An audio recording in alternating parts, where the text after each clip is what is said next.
Hello అండి, welcome to our YouTube channel. నా వీడియోని ఫస్ట్ టైం చూస్తున్న వాళ్ళైతే ఛానల్ని సబ్స్క్రైబ్ చేసుకోండి. సబ్స్క్రైబ్ చేసుకుంటున్నారు కానీ బెల్ ఐకాన్ నొక్కట్లేదు. బెల్ ఐకాన్ కూడా నొక్కండి. నేను చేసే ప్రతి వీడియో మీకు నోటిఫికేషన్ వచ్చేసింది. ఇంతకీ ఈ వీడియో ఏంటంటే, మా యానివర్సరీకి మా వదిన వాళ్ళ ఇంటికి వెళ్ళినప్పుడు అక్కడ ఫస్ట్ టైం చెకోడీలు చేసాము. మా వదిన నేను కలిసి చాలా బాగా వచ్చాయి.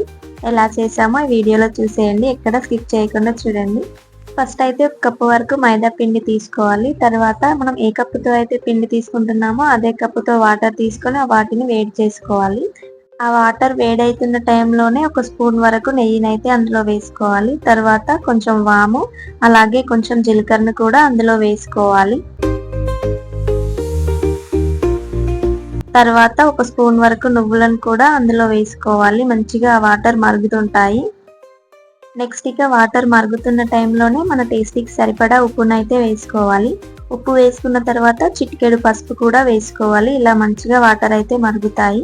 ఇలా మరుగుతున్న టైంలోనే స్టవ్ ఆఫ్ చేసేసుకొని మైదా పిండిని అందులో వేసుకోవాలి. మైదా పిండి వేసుకొని మంచిగా మొత్తం కలిసే విధంగా మంచిగా కలుపుకోవాలి.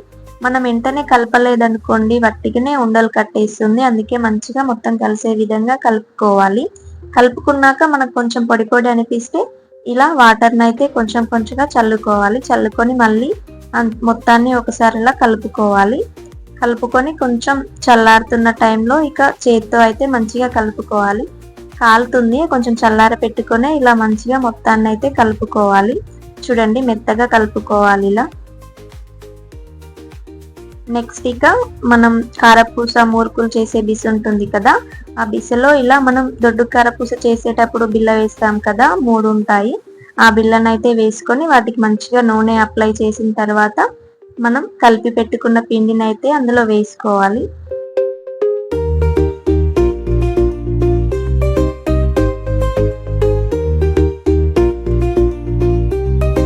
పిండి వేసుకున్నాక దాన్ని ఇలా ప్రెస్ చేస్తే ఇలా మనకు దొడ్డు కారపూస అయితే ఎలా ఉంటుందో అలా అయితే వస్తాయి. అలా వచ్చిన తర్వాత దాన్ని చిన్న చిన్నగా కట్ చేసుకుంటూ ఇలా చెకోడీల టైప్లో చేసుకోవాలి.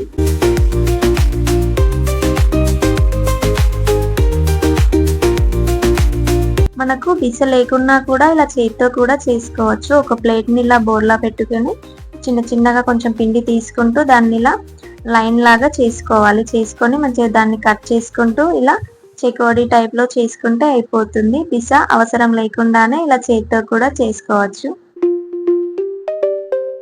మంచిగా మొత్తం పిండిని అయితే ఇలా చెకోడీలు అయితే చేసేసుకోవాలి.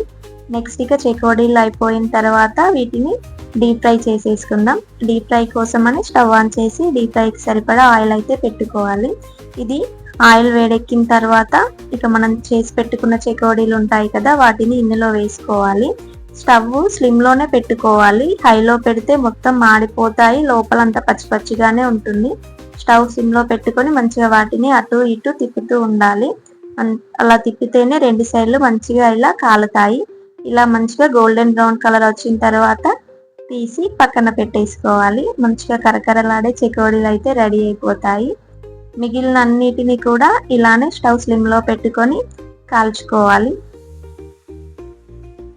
అంతే అండి, ఎంతో టేస్టీగా ఉండే కరకరలాడే చెకోడీలు అయితే రెడీ అయిపోతాయి. మీ పిల్లలు ఎప్పుడైనా ఈవినింగ్ టైంలో స్నాక్స్ అడిగితే ఇలా చేసి పెట్టండి, చాలా ఇష్టంగా తింటారు అండ్ చాలా తొందరగా కూడా అయిపోతుంది. వీడియో నచ్చిందా? నచ్చితే లైక్ చేయండి, అలాగే మన ఛానల్ని సబ్స్క్రైబ్ చేసుకోండి.